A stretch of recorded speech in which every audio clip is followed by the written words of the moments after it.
For the purposes of the video, it's May 21st and 2011, and we're at Household Inspection Team's demonstration office.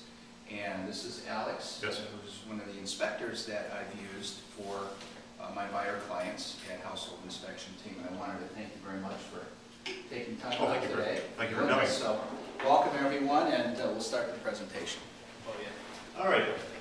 I'm going to basically go over the home systems for you and give you a feel for what the home has and what it has to offer and how it's put together and what we look for in a home inspection and what you should look for with you as a potential buyer.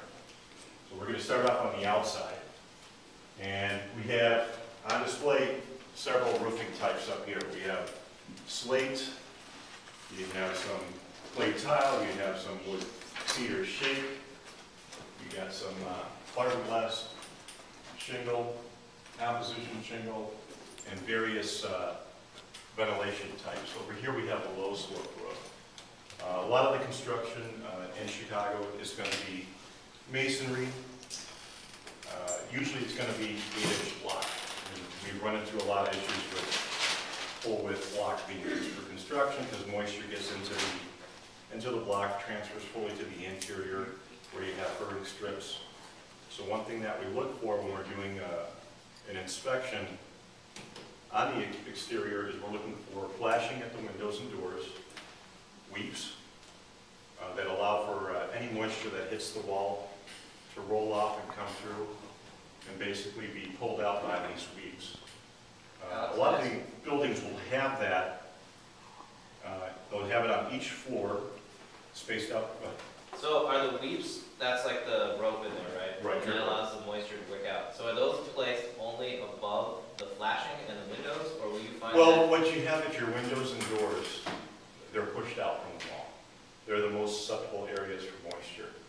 They also have it on each floor, because when you use masonry, you're setting in your joists. The end bearings are resting in that masonry.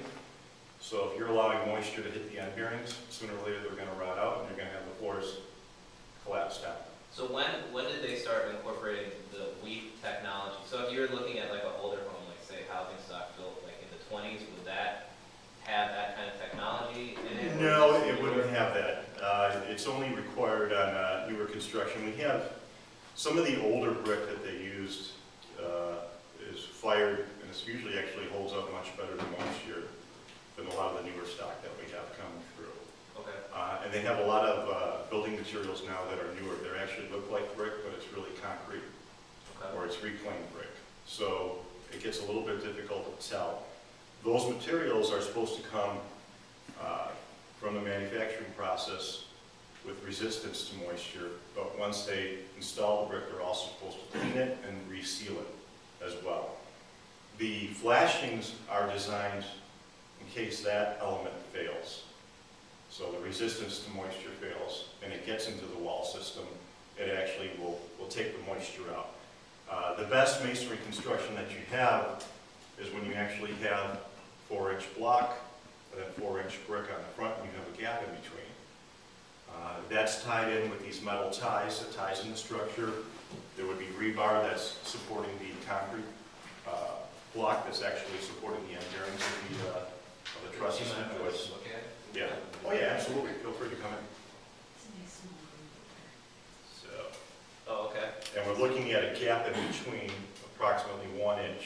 And if it's clean in between the brick and the block, then you don't get any moisture transfer between the two materials. And that limits your moisture effects as well. You still have the flashing, and you still have that protection. And we're looking for the flashing preferably every 24 inches. I mean, the drip rope, every 24 inches on construction. A lot of the issues that we have, or that we've had in the past, have been with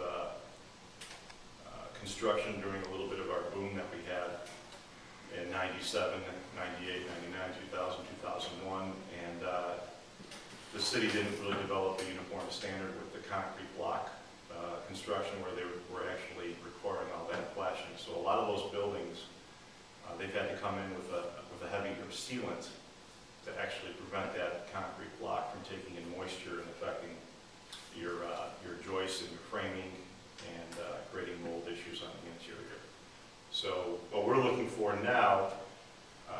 you see right up in here, you see flashing on top of the limestone coping that you have right here. I mean, we even come in buildings now that we don't see this flashing underneath the coping. This is the top of the wall. So if moisture gets into the top of the wall, it's going to bypass your roofing. And it's just going to go right into the wall. And it can look like a roof leak, but it's actually your masonry wall that's creating moisture issues. So every part of the system is important in the construction. Something that we look for as a home inspector. I mean, if you're a buyer or an agent, you can sort of look and see if you have any of those systems, and you can get a feel for it. But you really, you should be seeing the drip rope. I mean, it doesn't look very pretty, seeing the flashing extend out, or seeing the drip rope. You're supposed to see it, because you want that moisture to roll off that edge. You don't want it sitting right on the edge so that the moisture can actually just lift and roll right back underneath that area. It doesn't do you much good there.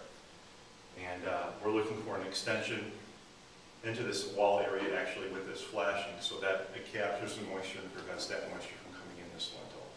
The window flashing should come Yeah, into the it should wall? come across. So Okay. it should be folded in and back. Here's an example of rebar reinforcement for the construction. That gives the concrete block its some of its strength.